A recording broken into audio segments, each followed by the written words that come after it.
Welcome back to the Zoomer. Before we wrap, let's get to some of the questions sent in by you. The first from Rodney. Here's what he writes. How often do we see serious or violent crime cases in danger of getting tossed out due to delays? Joseph. More often than we used to. So recently we had two very significant cases, sexual assault and other violent crimes, stayed for delay, and that's because of the lack of resources in the courts. We have the Jordan decision from the Supreme Court of Canada that sets hard limits of 18 months and 30 months, and judges are trying to stick adherently to those limits. And unfortunately, cases are not being heard like they used to. We are just short of resources. All right. The next question comes in by email from Lynn. Should I learn some self-defense moves to feel safer, or got any tips for feeling more secure in my day-to-day? Well, I mean, self-defense is exactly what it is. It is your self-defense. So if you want to do something to further yourself, to protect yourself, then please do that.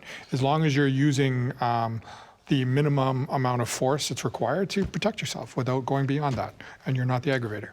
It is being taught in the schools too for staff so that they can protect themselves as well in a non-violent way in order to be able to predict when something's going to go wrong, but staff members in schools are getting this type of training as well. All right, well, before we finish up today, let's go around the panel and just get some final thoughts, almost your bottom line, if you will, on crime in Canada. Paula, I'll begin with you. Well, I'll just talk about crime in Toronto, because I can't talk about crime across Canada, but I think that people are unsettled because we're all talking about crime. And I think the randomness of the crimes recently have really unsettled people, where you're not, and it seems to be more prevalent. And I do believe it's post-COVID, because things broke down. You know, after it was nobody knew if they were going to live or die. So there's a breakdown of society after COVID, and it's reflected in these types of crimes. So I just believe in community coming together wherever you live and making a safe place for everybody. Joe.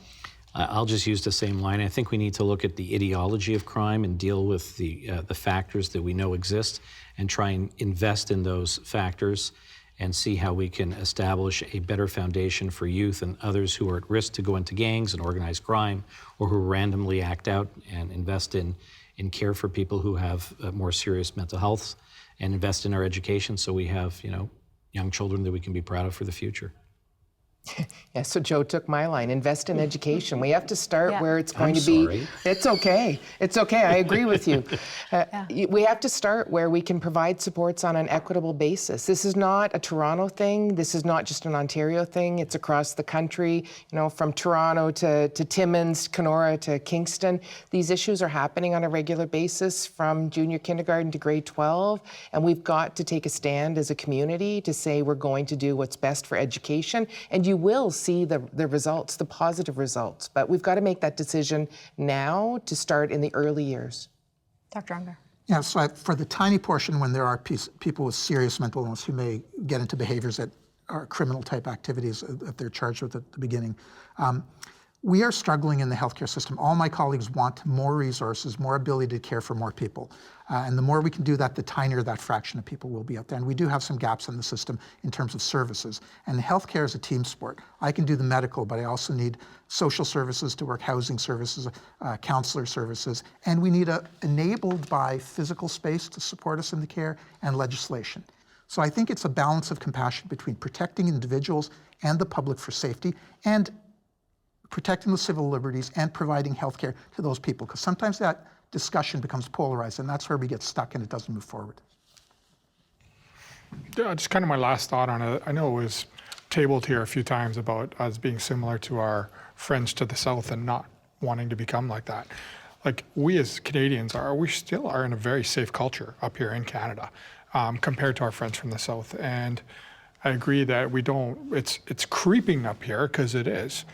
Some of the problems that they suffer stateside is creeping its way into Canada, and we don't want to get to that point. So some of the areas that we're working into, such as bail reform, and I think it does help us hopefully improve that area. Yes, it might stress a little bit in our judicial system, but at the end of the day, well, that's got to change, and we need to have more people in place to manage that.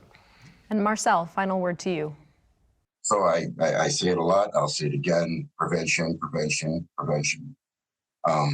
We spend a lot of time thinking, well, society spends a lot of time thinking that, the police, the court system, the government is there to prevent crime, to protect us in this way, when they're really there to react crime. So if we focus more on prevention, we need less resources going into reactionary measures.